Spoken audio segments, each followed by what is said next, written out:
sky. To whom do these celestial steeds belong, when you appear to us like gods on high? What brings you here to mystify?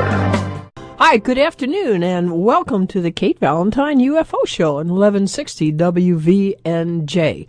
Here with us today is Ryan Sprague. Ryan is a contributing writer for Open Minds magazine and a playwright.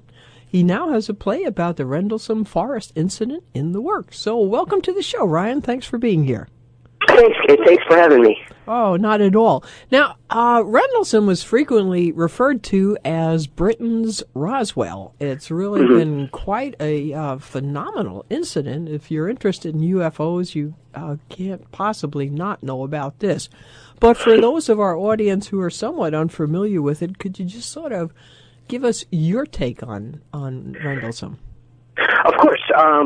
Rendlesham took place back in 1980 in Suffolk, England. It was Rendlesham Forest itself is a forest that lays between two joint military bases in Suffolk, England, and these bases were owned by the United States Air Force during the time. This is back in the 80s, back when Cold War tensions were still at a high. So NATO decided to have U.S. bases there to help protect Britain against any enemy attacks.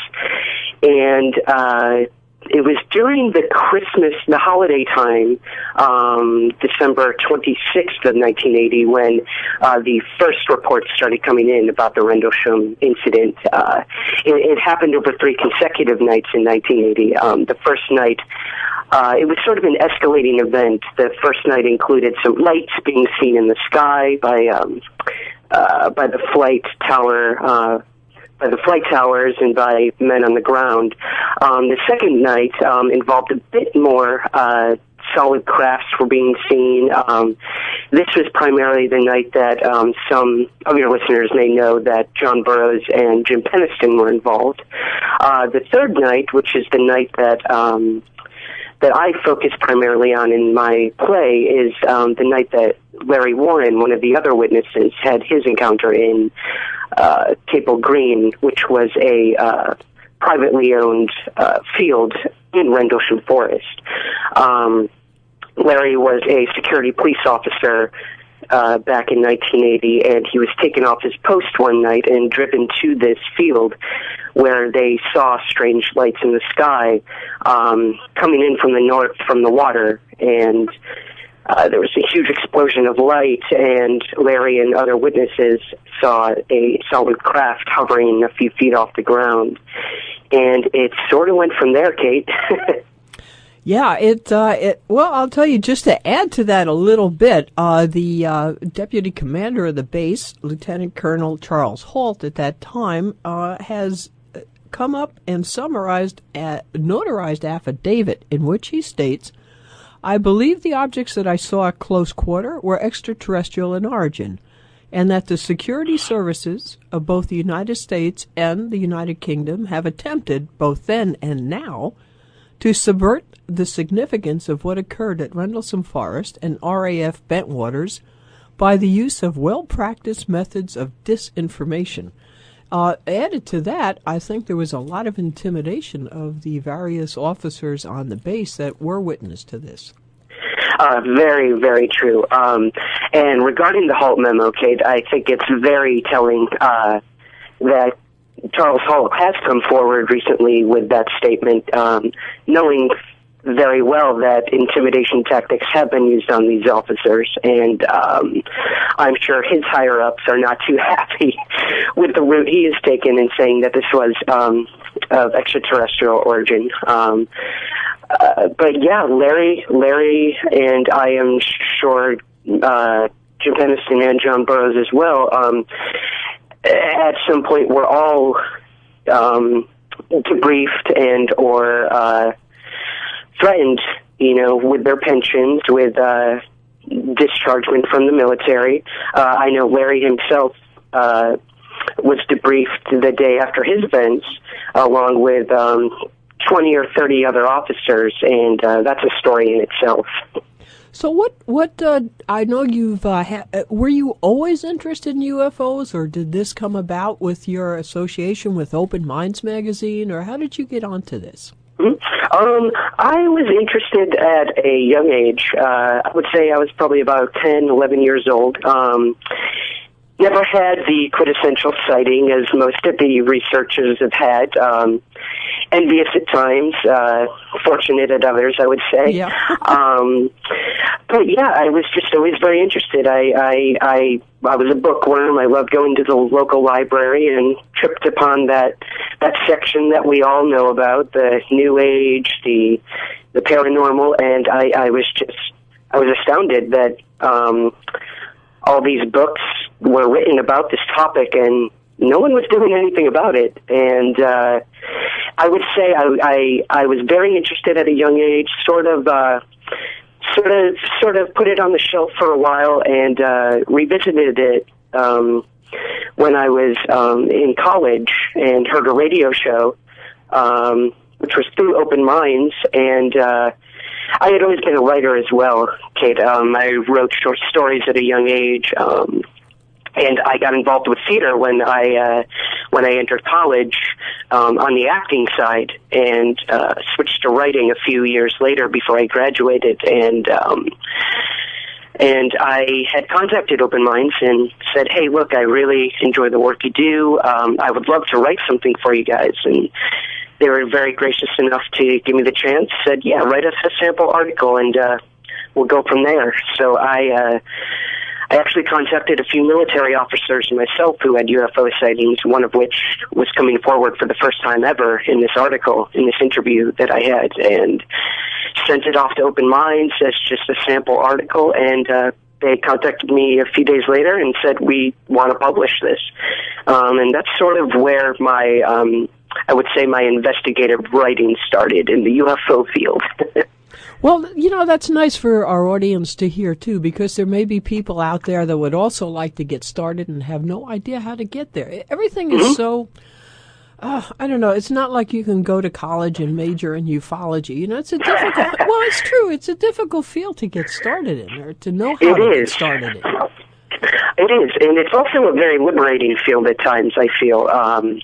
There is no degree in ufology. There's no quintessential syllabus to follow. But everyone has their own takes on it. There are the hardcore skeptics, there are the hardcore believers, there's the in-betweeners, and it's exciting, to do your own research, go out there in the field, investigate, do the armchair research, whatever it is you do. It's a very interesting topic with many more questions than there will ever be answers. Yeah, unfortunately, that is true. But, like Larry Warren was the original whistleblower on Rendlesham. And Yes. He and Peter Robbins, of course, wrote their excellent book, Left at Eastgate. But Larry Warren has, when you go to speak to people like Peniston or Burroughs about Rendlesham, Larry Warren is always sort of like the out character. They don't like talking about him that much. And, you get the sidelong glance when his name comes up. Yes. And I don't know what that's all about, because... Yeah, it's very interesting, Kate. The Rendlesham Forest case has a lot of controversy regarding the 3 separate nights. In fact, it took 30 years for them to finalize that it did happen over a course of 3 separate nights, so that alone should tell you something.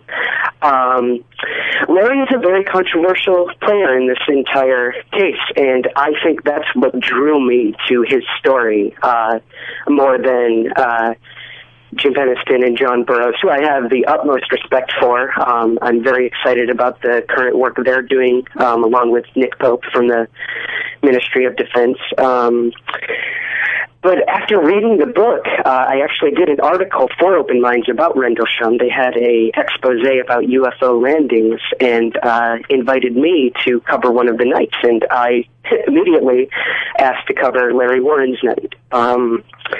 And that's sort of how I got involved with the entire case overall. I was fortunate enough to meet face-to-face with Peter Robbins and interview him, and over the phone and over Facebook, of all things, with Larry Warren. And I read the book, I reread it again, and I'd say I'm going on about my 5th time reading the book from front to back. But it is true, Kate. It is a very controversial topic, and I think it was sort of forced that way by whatever intelligence took control of the situation at the time, whether it be military, government, British, American. It is.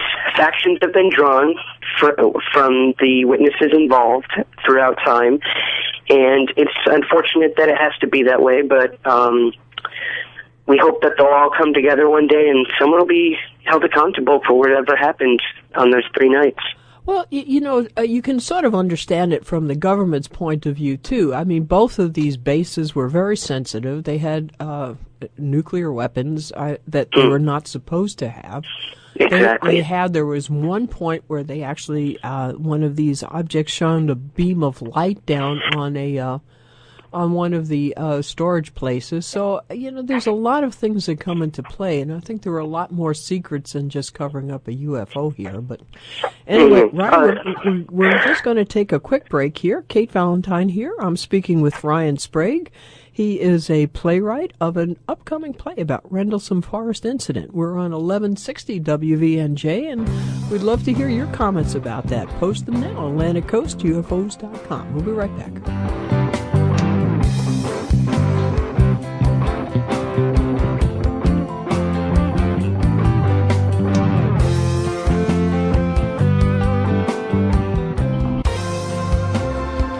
Hi, welcome back to the Kate Valentine UFO Show. We're on 1160 WVNJ, and our guest today is Ryan Sprague, who's writing a play about the Rendlesham Forest incident. If you have questions for Ryan, you can post them now on our website at AtlanticCoastUFOs.com.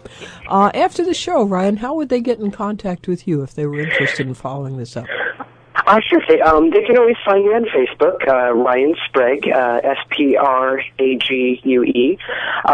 They can follow the Rendlesham Play Facebook page as well, which they can find through my Facebook, or it's just facebook.com/Rendlesham Play. I also have a website, ryandsprague.com. That focuses mostly on my playwriting aspects, which I'm sure we'll get into shortly. And yeah, that's probably the easiest ways to get in touch with me. I'd be more than happy to answer anyone's questions or talk to them more about the project. So it seemed to me from reading your Facebook and so on that you sort of concentrate on Larry Warren as your lead character. Is that correct? That's correct. I actually, the inception of the play sort of started about a year ago when I was working with a theater company here in New York City, and they asked me to be part of a playwriting competition and write them a 10-minute play focusing on something in the realm of horror or sci-fi or of that sort. And immediately my mind obviously went to UFOs. And I decided to write Larry's account for my story. The playwrighting competition went off without a hitch. People loved the piece, and I actually had a gentleman come up to me afterwards, and as soon as he started talking and I heard the British accent, I said, "Oh, this guy's going to know exactly what I'm talking about." And he did. He knew exactly about Rendlesham, the incident, and he said, "I bet no one else in this room has any idea that this is a true story, and I'm very glad that you did this, and people need to know what happened that, over those 3 nights and what continues till today. There's still incidents happening in Rendlesham Forest that can't be readily explained." And that's sort of where I got the idea to write a full-length play about the incident and focusing on Larry and Peter's journey in writing the book. The play doesn't necessarily go too deep into the incident itself in the 80s. It follows Larry and Peter on a 10-year journey of writing their book, Left at Eastgate, which is a completely different story in itself. And yeah, I found it very exciting, and it's a very human story. The relationship that occurred between Peter Robbins, the UFO researcher, and Larry Warren, the witness, and how it affected their lives in writing the book.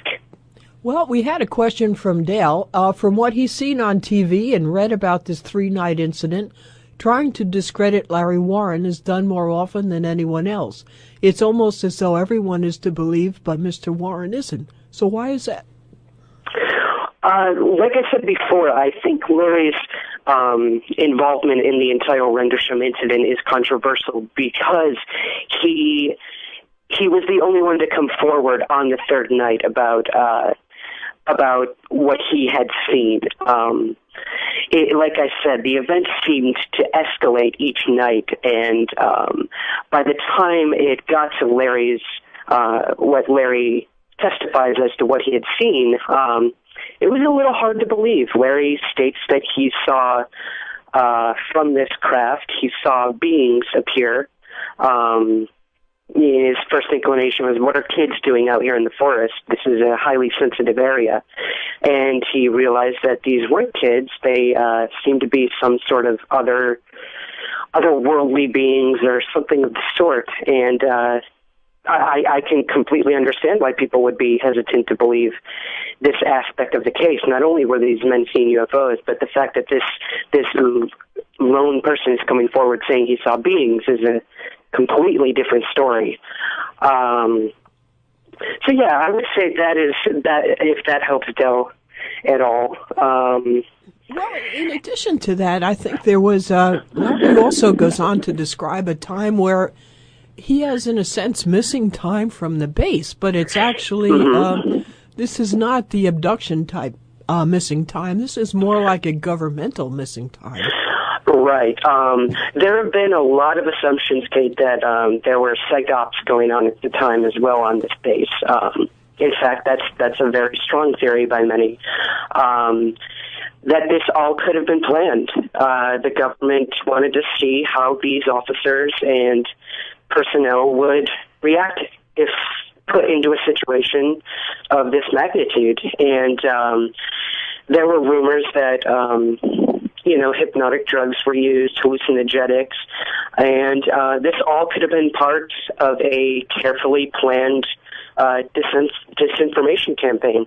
Larry did black out at one point during the incident, and he didn't remember anything. It wasn't until years later that he, after hypnotic regression, that some things came to light. And that goes for James Peniston and John Burroughs as well. All these men have accounts of missing time during the incident, time slowing down, time speeding up, time completely disappearing. And we're talking 45 minutes to an hour. So who knows what could have happened in that time. Well, Kate Valentine here. I'm speaking to Ryan Sprague. We're on 1160 WVNJ. Oh, we had another comment, Ryan, that came in from Earl that sort of agrees with you. He said, I agree that Larry Warren is the odd man out, but I still don't understand why this is so. I wondered if this could be related to Warren's claims that he was drugged as part of the cover-up effort. Many aspects of the Rendlesham incident are still not very clear. For example, Burroughs' much later revelation of binary codes being received into his mind when he touched the landed craft. I don't know if the audience is aware of that, but Burroughs, and I think actually that was Jim Peniston, though. Yeah, that was James Peniston. Yeah, that actually touched the craft. I mean, so this is a real thing. He felt that it was warm. He did see some engravings on it. And later, he said that there was a telepathic message of a binary code. And after he stated that, I have not heard an awful lot from Jim Peniston. I'm wondering if there's some relationship there. Jay. It's very, very interesting, the testimonies that James Peniston and John Burroughs are bringing forward currently with the binary code. It's an entire new case in itself with this whole binary code, and it's been said to correlate to specific longitudes and latitudes having to do with different places throughout the world where there seem to be high energy and high strangeness occurring. It's very interesting. I believe James and John are working on a book about the binary codes, and I'm very interested to see what they have to say about it. Well, Rendlesham Forest itself seems to be one of these areas of high strangeness, and there's several you could almost call them portals throughout the globe. Mm-hmm. It's interesting. Since I've made this Facebook page for the play in specific, I've had a lot of residents of Suffolk in England come to me and say how happy they are that I'm focusing on, first of all, calling the play Rendlesham, and second of all, focusing on not only the incidents that happened in the 80s, but to this day, people still go out into that forest, and it has a lot of lore and mystery to it, for sure, and this incident in 1980 is one of many. Well, you almost get that feeling in the book, Left at Eastgate, when Peter Robbins and Larry Warren are going through the woods themselves to recreate the area where all this occurred. Mm-hmm. And just the way Peter writes it, you get this eerie feeling like, ooh, this is a creepy place out here. Very eerie, Kate, yes. And Peter has audio tapes of everything that they experienced in the forest. They were, whether you would call it fortunate or unfortunate, to have their own UFO sighting when they returned to that forest, when Peter went to research it with Larry. And again, another story in itself, but interesting nonetheless. It is, Rendlesham is the proverbial rabbit hole. The more you look into it, the deeper down you go. It just the deeper never and ends. Deeper you go. Yeah, it's so true. But you decided to really sort of focus on Larry Warren as your focus for a play then, is that correct? That's correct. Larry and Peter. I would say that Peter is more of the focal character in this, okay. As I've been able to meet with him on numerous occasions. We have a few meetings set up in the next month or so as well, to really tell a human story of someone who had witnessed the event and someone with an outside eye who became involved in the event and eventually became obsessed with it. And it took these men over 10 years to finish their book. Relationships were built, relationships deteriorated, and that's sort of the story I'm going for. Is the book itself, Left at Eastgate, has such a dramatic arc in it already, and I immediately after reading it the first time said, this has to be a movie, this has to be a play. It's ripe for dramatic tension, and about after the fifth time reading it, I decided I wanted to be the one to write the play. Well, and I'm glad you did, because there is a real human side to this story. It's not just the curiosity. It's not just, oh, I wonder what was there. It's the effect this has on all of us, really.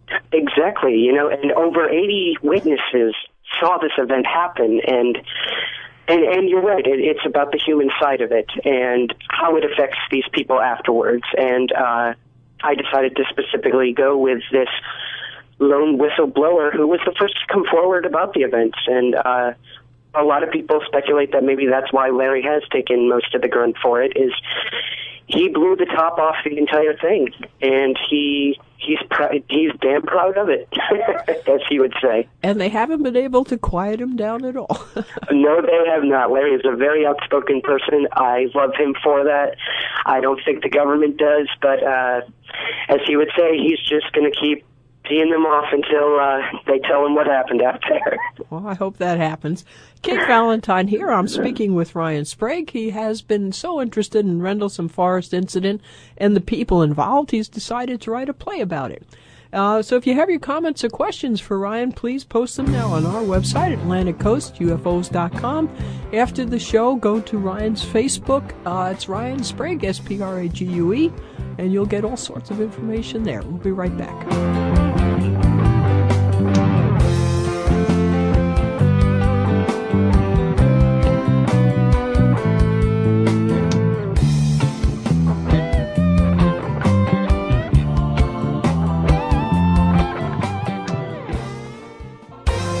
Hi, welcome back to the Kate Valentine UFO Show on 1160 WVNJ. With us today is Ryan Sprague. He is a contributing writer to Open Minds magazine and also a playwright, and it is now in the works writing about Rendlesham Forest incident. So, welcome back. If you have comments or questions for Ryan, please post them now on our website, AtlanticCoastUFOs.com. After the show, I am sure Ryan would love to hear from you. It's Ryan Sprague, S-P-R-A-G-U-E, on his Facebook and website. So, Ryan, just to get back to it, now I had another question that came in from Dale, who said that you mentioned Larry and Peter saw a UFO after they went back to the forest. That was an interesting episode in the book. And was very much so. Oh, wasn't it? And yeah. And Peter said, "My God, I can't believe it. You know, we're here to investigate UFOs, and here is one." You know. Exactly. It's serendipitous at best, I would say, Kate. I believe Peter once told me, that going back to the forest to research a UFO incident and then having one themselves would seem like the biggest break in the world for a writer. But at the time, he was completely overwhelmed and just could not fathom what was happening. And, he and Larry, to this day, they still question maybe it was planned. Who knows? Well, it was their first night, and they go out in the woods, and there it is. It was literally the first night, Kate. The 1987, I believe, is the year they returned there. And, Peter was ready to just, for a nice quiet night, go into the forest the next day. And Larry said, nope, put your boots on. We're going out there now. And had they not, who knows, would have been missing about 50 pages of their book if that didn't happen. So... Well, Peter and his sister had, when they were children, had sort of a UFO-type sighting.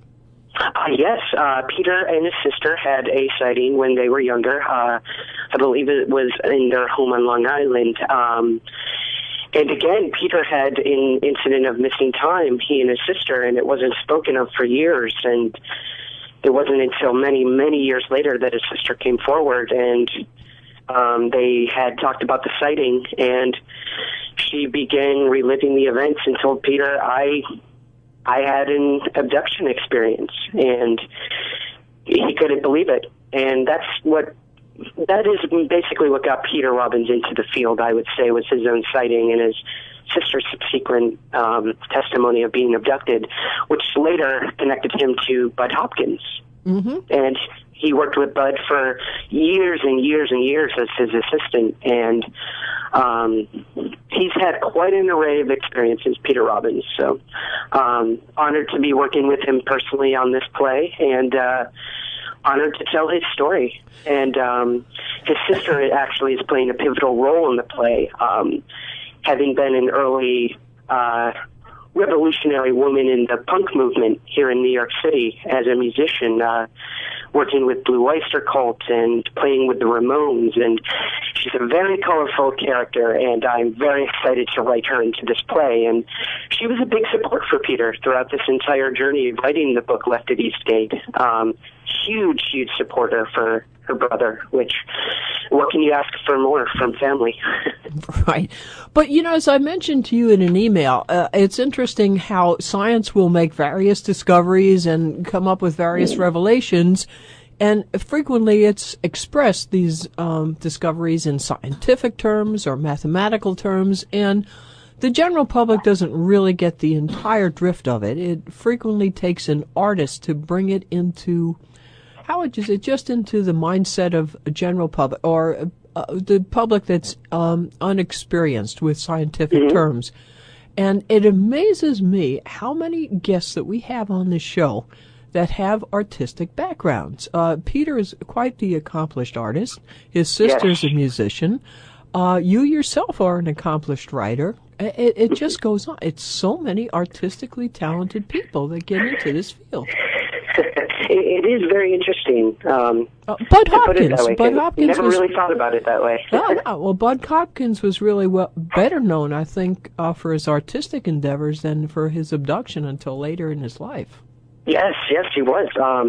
In fact, I believe it was in his obituary in the New York Times, where they mentioned, above all else, that Bud Hopkins was a very accomplished abstract painter. Mm-hmm. And as Peter has said, I'm sure he would be so honored to have that being what people would remember him by. Oh, yeah, yes. Although, when you think about it, he helped so many people. I think another reason that artists gets into this is that when you have a UFO sighting, it's so out of the ordinary, you have no real vocabulary to express what you've seen. Whereas someone who is a little bit more out of the, I hate to use this expression, but thinking outside of the box a little bit more so, like the artistic mentality, maybe they come up with the terms or the ways to express emotions. It's a very good point. Yeah, it's an outlet in itself. I think mentally, physically, therapeutically. How do you process something that you're conditioned not to believe? It's impossible, and when it happens to you, your own reality is distorted. And what better way than to find an art form to funnel that through? And I think that is why many artists are connected to the paranormal or the UFO phenomenon in specific. But yeah, it's a very interesting marriage between the two, and I hope to do my small part with that. Oh, I'm sure you'll be quite successful. And another thing, too, is the artistic groups tend to be a little bit outside of suburbia and the so-called normal mindset. And I think people that do have the 9-to-5 type jobs tend to be somewhat more intimidated about expressing a belief in this. They have them, but if, you go to the office and you say, hey, I'm going to a UFO conference, I think the giggle factor is a lot stronger there than it would be if you were at an artist colony somewhere. That's true. The ridicule factor plays a huge role in this field, as we all know. But I do find that changing slightly. Living here in New York, I mean, we see the weirdest things every day just walking to work. But it is true that even when I mentioned my interest in UFOs, or even about Rendlesham the play, to fellow actors and directors, their ears immediately perk and they say, that's very interesting. I've never heard of anything like that. And I do think that artists tend to be a bit more open-minded, but that's not to say that, the average 9-to-5er isn't having these experiences. It's just perhaps a bit more hesitant to come forward with it, whereas, actors will scream it from the rooftops if they're given the chance. It's true. It's true. Kate Valentine here. I'm speaking to Ryan Sprague, playwright, and we're on 1160 WVNJ. So I think, I don't know if you know, but Larry's mother also had quite a few sightings in her life. It's true. Larry's family in general, it seems, have had a lot of experiences in this phenomenon. Larry having experiences even before his sighting in Rendlesham. It's an interesting pattern, and this seems to happen a lot in the field. You look at Peter and his sister, you look at contactees and abductees, and it's interesting that it seems to follow the generations, and one can make many theories as to why that occurs. But Larry's mother was always a big supporter for Larry, and, supports him to this day. And just like him, she's a very outspoken woman, and she will go to her grave protecting her son. Mm. Well, rightfully so. I think something really nasty happened to him. I think there was sort of a brainwashing type effort. I really don't think he's making that up or imagining that. That's true, too. Yeah, a lot of people have the theories that a lot of these men were messed with, whether that means psych ops or if something truly extraterrestrial happened in that forest. How it was dealt with afterwards by both the Ministry of Defense and the United States Air Force. It seems there was a lot of disinformation, a lot of different stories told to these men, and again, it could have all been strategically planned. Drive the wedges, and the true story will never come to light. It's sad and unfortunate. that it has been this way, but we are very fortunate to still have all these witnesses around, unlike Roswell, where unfortunately most of the old guard have passed on. We still have all these witnesses who are willing to tell their stories, and if given the opportunity, would make a case out of it and bring it to the Supreme Court if they could. Well, the other thing, too, is that this was not a crash. This was a landing. This is a landing, yeah. Exactly, which makes it differ from Roswell in that sense. Exactly. And given the events of all 3 nights, who knows how many of them were landing in the forest, whatever it may be. And Larry insisted that he saw one of the commanding officers meet with what would you call it, a creature, a person from the craft. Yes, Larry does state that he witnessed General Gordon Williams in the forest that night. Not so much. There've been rumors that we helped repair this craft of unknown origin because it did supposedly crash, which we all to this point, I believe, did not happen. Candy bars were exchanged, things, just the silliest things you could possibly think of to discredit the case. But Larry does to this day say that he saw Gordon Williams out there sort of having what one might call like a mental standoff with these beings that happen to be around the craft. Almost a telepathic sort of standoff occurred, and this was the point where Larry was ordered back to his truck and driven back to base. So what happened after that, we may never know. Do you have any idea where Gordon Williams is today? Because I don't. I mean, I was just wondering. I don't personally know where Gordon Williams is. He has been seen on several documentaries pertaining to Rendlesham about his involvement. To this day, he says that he was not involved. He was at a Christmas party, holiday party at the time. But there have been other Air Force personnel who have backed Larry and said, yeah, we saw him out there. Of course he would be out there in an event of this magnitude. Why wouldn't he? So to this day, I'm not sure exactly where Gordon Williams is. I just hope that one day he decides to tell us his side of the story. And, you know, even if he did come out and say, yeah, I was there, and yeah, I did see a being from another planet or from another area, and then people say, no, he finally just lied about it. Exactly. Is he telling the truth now? Or that's always the catch-22 with the whole disclosure movement as well, is we would love for the government to come forward about all this, but then, 60 years of denial that occurred, and where do we go from there? I know. Anyway, we're going to take another quick break. Kate Valentine here, speaking with Ryan Sprague, playwright and author, and we're on 1160 WVNJ. Please direct your comments now to Atlantic Coast, UFOs.com. After the show, please go to Ryan's Facebook, Ryan Sprague, Sprague. Tons of information about his upcoming play about the Rendlesham Forest incident. We'll be right back.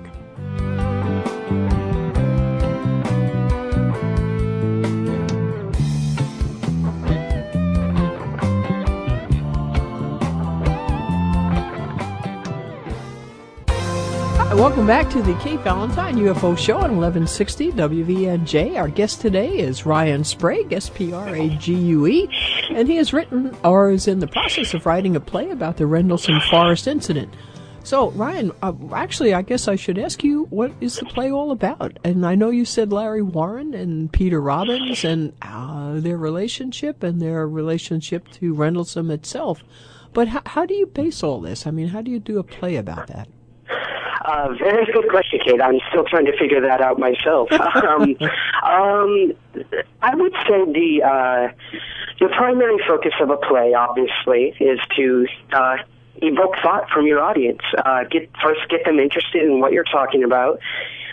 Make them sort of investigate throughout the play, and not ultimately come to a conclusion, but really take in what they saw and go home and talk about it. And I think that this play is really really going to do that. It's not a topic that you see in theater, and I think it's not a medium that lends itself graciously to the UFO phenomenon. So that's sort of where I'm at this point. It is a challenge for sure, but I think by sticking to that human side of the story is really going to evoke feeling in an audience, and focusing primarily on these two men who were affected so greatly by the events. That's sort of where I'm at. There's Larry, there's Peter. There's been some speculation as to whether John Burroughs, Jim Penniston, Colonel Holt will be involved in the play at all, which is all still up in the air. I have spoken to both Jim Penniston and John Burroughs personally, and Nick Pope.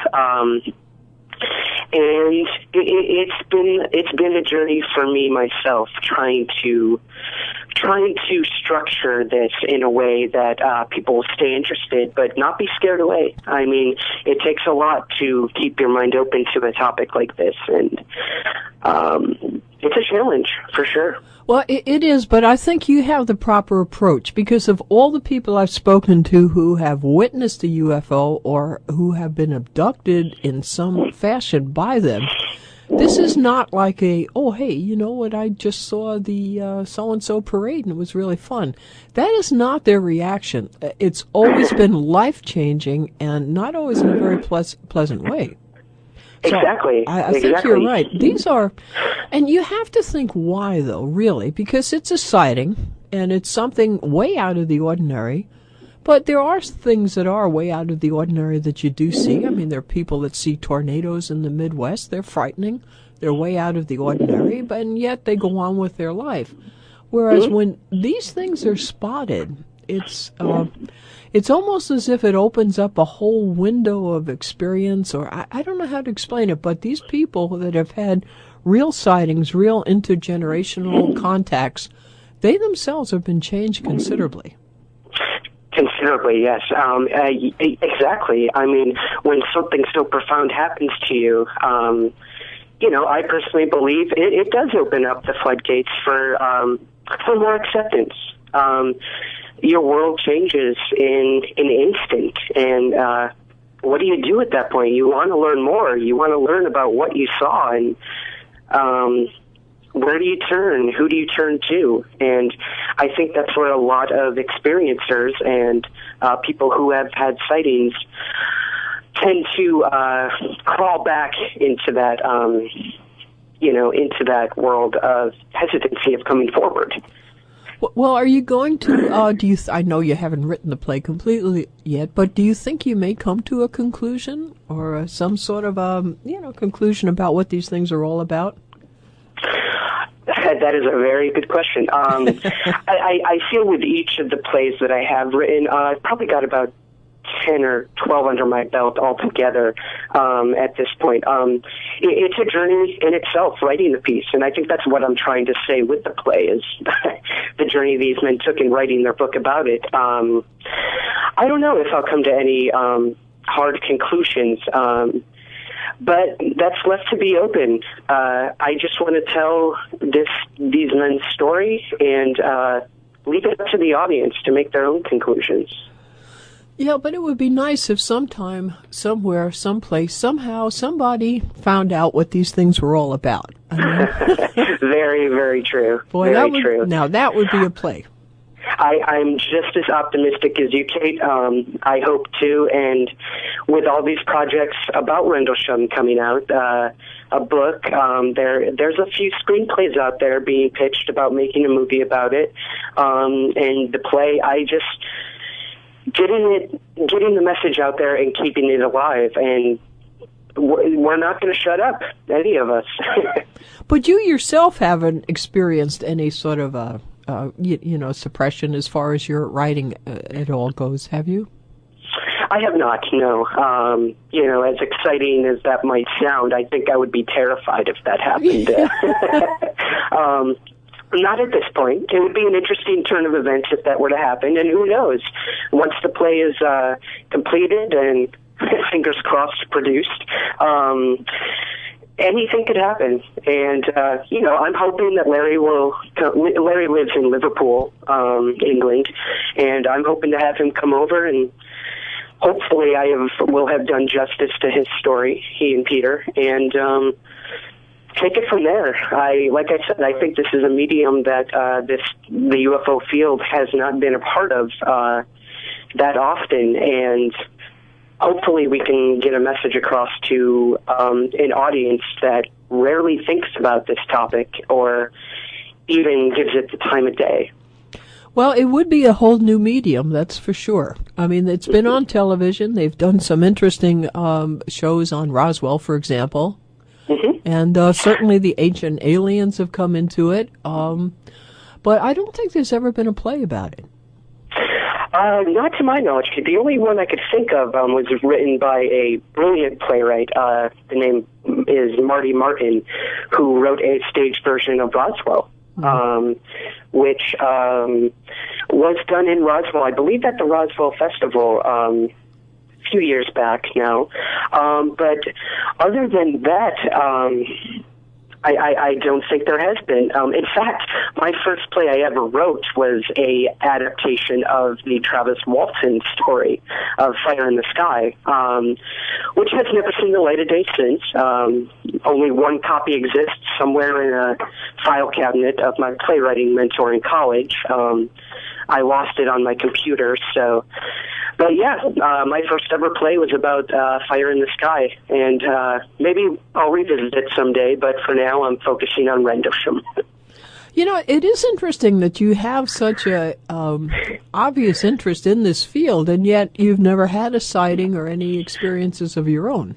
Right. I feel the same way, and I often question, why did I become so fascinated by this topic? And I think there are those of us out there who haven't had sightings, who haven't had experiences, at least not that we can remember. But it just fascinated me that there are these things out there in these skies flying freely, and no one is doing anything about it, and no one's investigating it. We had Project Blue Book, we had a few other things like that, but other than that, Kate, I mean, if these things are flying freely without impunity, it terrified me as a child, and to this day, I'm still trying to figure out why we aren't taking necessary steps to investigate these officially. Well, I think unofficially they probably have been investigated because some of them I agree. Leslie Kean brings up the point that they're a real hazard to commercial air traffic. Oh, yes. The interviews Leslie Kean has done with Air Force pilots, generals, she did a great piece on Rendlesham itself with Colonel Holt. It's so true. When pilots and trained aviation people are seeing these things and they can't readily explain it, there is a problem. Well, without the official sanctions, it's so difficult to, how would you say, just to organize people and to get an investigation going. I mean, how do you, you're here, someone's over there. You have the internet, but even with that, it doesn't seem to be too organized. It isn't. Like you said, just like the Rendlesham case itself, factions are drawn. You have the hardcore believers, the hardcore skeptics, you have the nuts and bolts, you have the New Agers. I mean, it's a melting pot, the UFO field in itself. And to ever get a official investigation, I feel the government, I can understand their hesitancy. We have enough problems here on Earth to worry about things happening elsewhere. But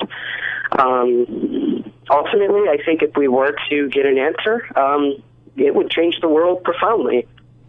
Well, I think it would make us more of a one world type thing, not necessarily a one world government. I'm not going to get into that, but no conspiracy. No conspiracies here. No, move along. Nothing here.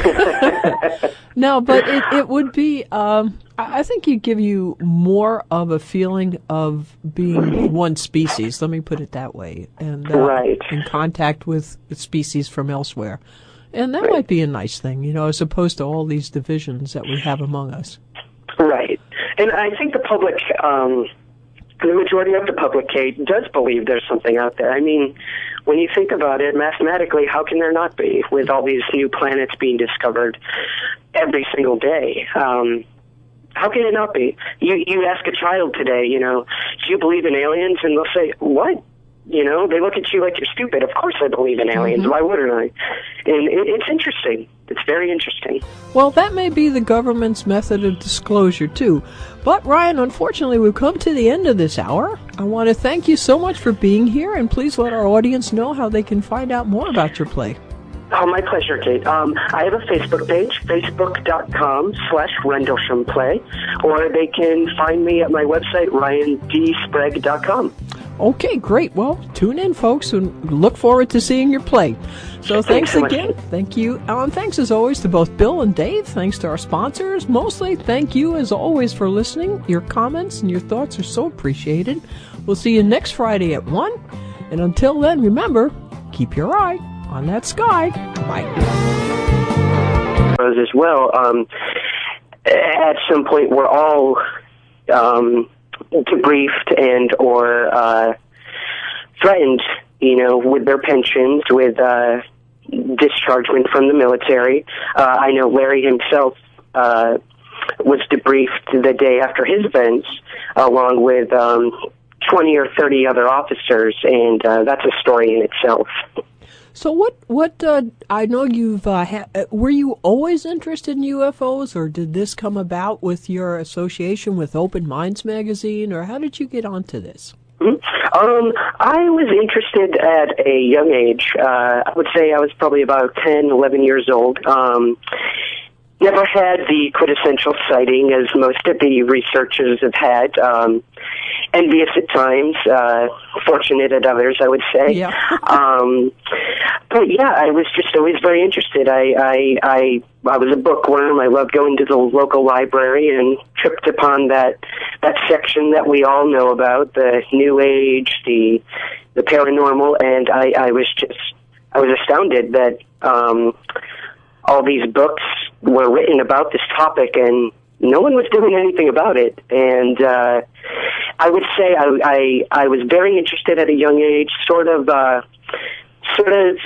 put it on the shelf for a while and revisited it. Mighty phantoms of the evening sky, to whom do these celestial steeds belong, when you appear to us like gods on high, which brings you here to mystify. Hi, good afternoon, and welcome to the Kate Valentine UFO Show on 1160 WVNJ. Here with us today is Ryan Sprague. Ryan is a contributing writer for Open Minds magazine and a playwright. He now has a play about the Rendlesham Forest incident in the works. So welcome to the show, Ryan. Thanks for being here. Thanks, Kate. Thanks for having me. Oh, not at all. Now, Rendlesham was frequently referred to as Britain's Roswell. It's really been quite a phenomenal incident. If you're interested in UFOs, you can't possibly not know about this. But for those of our audience who are somewhat unfamiliar with it, could you just sort of give us your take on Rendlesham? Of course. Rendlesham took place back in 1980 in Suffolk, England. It was Rendlesham Forest itself is a forest that lays between two joint military bases in Suffolk, England, and these bases were owned by the United States Air Force during the time. This is back in the 80s, back when Cold War tensions were still at a high. And Larry and other witnesses saw a solid craft hovering a few feet off the ground. And it sort of went from there, Kate. Yeah, well, I'll tell you, just to add to that a little bit, the deputy commander of the base, Lieutenant Colonel Charles Holt, at that time, has come up and summarized a notarized affidavit in which he states, "I believe the objects that I saw at close quarter were extraterrestrial in origin, and that the security services of both the United States and the United Kingdom have attempted, both then and now, to subvert the significance of what occurred at Rendlesham Forest and RAF Bentwaters by the use of well-practiced methods of disinformation." Added to that, I think there was a lot of intimidation of the various officers on the base that were witness to this. Very, very true. And regarding the Holt memo, Kate, I think it's very telling that Charles Holt has come forward recently with that statement, knowing very well that intimidation tactics have been used on these officers, and I'm sure his higher-ups are not too happy with the route he has taken in saying that this was of extraterrestrial origin. But yeah, Larry, and I am sure Jim Peniston and John Burke, NATO decided to have U.S. bases there to help protect Britain against any enemy attacks. And it was during the holiday time, December 26th of 1980, when the first reports started coming in about the Rendlesham incident. It happened over 3 consecutive nights in 1980. The first night, it was sort of an escalating event. The first night included some lights being seen in the sky by the flight tower, by the flight towers and by men on the ground. The second night involved a bit more solid crafts were being seen. This was primarily the night that some of your listeners may know that John Burroughs and Jim Peniston were involved. The third night, which is the night that I focus primarily on in my play, is the night that Larry Warren, one of the other witnesses, had his encounter in Capel Green, which was a privately owned field in Rendlesham Forest. Larry was a security police officer back in 1980, and he was taken off his post one night and driven to this field where they saw strange lights in the sky coming in from the north from the water, and there was a huge explosion of light. When I was in college and heard a radio show, which was through Open Minds, and I had always been a writer as well, Kate. I wrote short stories at a young age, and I got involved with theater when I entered college on the acting side, and switched to writing a few years later before I graduated, and I had contacted Open Minds and said, hey, look, I really enjoy the work you do. I would love to write something for you guys. And they were very gracious enough to give me the chance, said, yeah, write us a sample article, and we'll go from there. So I actually contacted a few military officers myself who had UFO sightings, one of which was coming forward for the first time ever in this article, in this interview that I had, and sent it off to Open Minds as just a sample article, and they contacted me a few days later and said, we want to publish this. And that's sort of where my, I would say my investigative writing started in the UFO field. Well, that's nice for our audience to hear, too, because there may be people out there that would also like to get started and have no idea how to get there. Everything is so, I don't know, it's not like you can go to college and major in ufology. It's a difficult, well, it's true, it's a difficult field to get started in, or to know how to get started in. It is, and it's also a very liberating field.